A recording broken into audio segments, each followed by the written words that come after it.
దేవ చేసిన పనితో బాధపడుతూ కూర్చున్న మిథునను తండ్రి ఓదార్స్తాడు. రిషి రూపంలో నీ జీవితంలో వెలుగు వచ్చిందంటూ ధైర్యం చెప్తూ ఉంటాడు. ఇక నుంచి అన్ని మంచి జరుగుతాయని అంటాడు. అర్థం చేసుకునే భర్త దొరకడం ఎంతో అదృష్టమని తల్లి కూడా ఆమెను ఓదారుస్తుంది. కాబోయే భార్యతో పరాయి మగాడు మాట్లాడితేనే సహించలేని కాలంలో కూడా ఓ రౌడీ వెధవ నీ మెడలో బలవంతంగా 3 పుళ్ళు వేశాడని తెలిసినా రిషి దాన్ని పట్టించుకోలేదని తల్లిదండ్రులు ఆమెకు వివరిస్తారు. నీ మెడలో తాళి కట్టినవాడు నిన్ను బలవంతంగా బయటకు నెట్టేశాడని, కానీ నీ మెడలో తాళి ఉన్న రిషి పెళ్లికి సిద్ధమయ్యాడంటే ఇంతకన్నా మంచి మగాడు దొరకడని చెప్తారు. రిషి నీకు అన్ని విధాలా తగిన వాడని సర్ది చెప్తారు. ఒకప్పుడు నీ పెళ్లితో మన కుటుంబంలో తీవ్ర విషాదం నెలకొందని, ఇప్పుడు జరగబోయే పెళ్లితో సంతోషాలు రానున్నాయని అంటారు. ఈ పెళ్లి నీకిష్టమేనా అని వారు మిథునను అడగగా, మీ ఇష్టమే నా ఇష్టమని చెప్తుంది మిథున.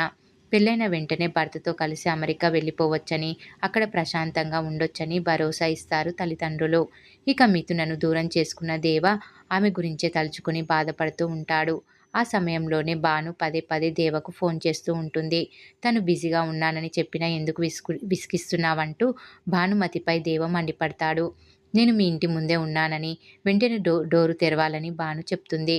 బయటకు వచ్చి ఎందుకు వచ్చావని నిలదీయగా, తను సర్ప్రైజ్గా బర్త్డే విషెస్ చెప్పి కేక్ కట్ చేయిస్తుంది. అసలు విషయం చెప్తే నువ్వు రావని ఇలా ప్లాన్ చేశానని చెప్తుంది భాను. భాను ఇంట్లో వాళ్ళందరినీ బయటకు పిలిచి బర్త్డే సెలబ్రేట్ చేయిస్తుంది. ఎంగేజ్మెంట్ అయిన తర్వాత జరిగే ఫస్ట్ బర్త్డే కాబట్టి సర్ప్రైజ్ చేశానని చెప్తుంది.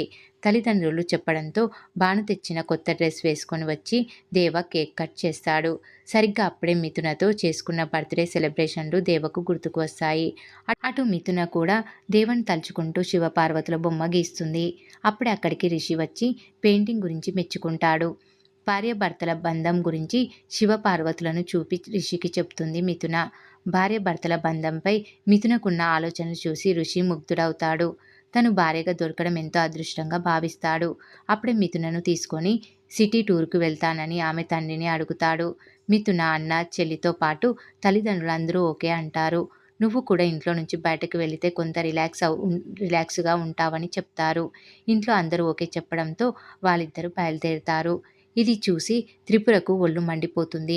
నా తమ్ముని చేసుకోవాల్సిన అమ్మాయి వేరొకరిని పెళ్లి చేసుకోబోతుందని, వారితో కలిసి బయటకు వెళ్ళడం చూసి జల్సీగా ఫీల్ అవుతుంది.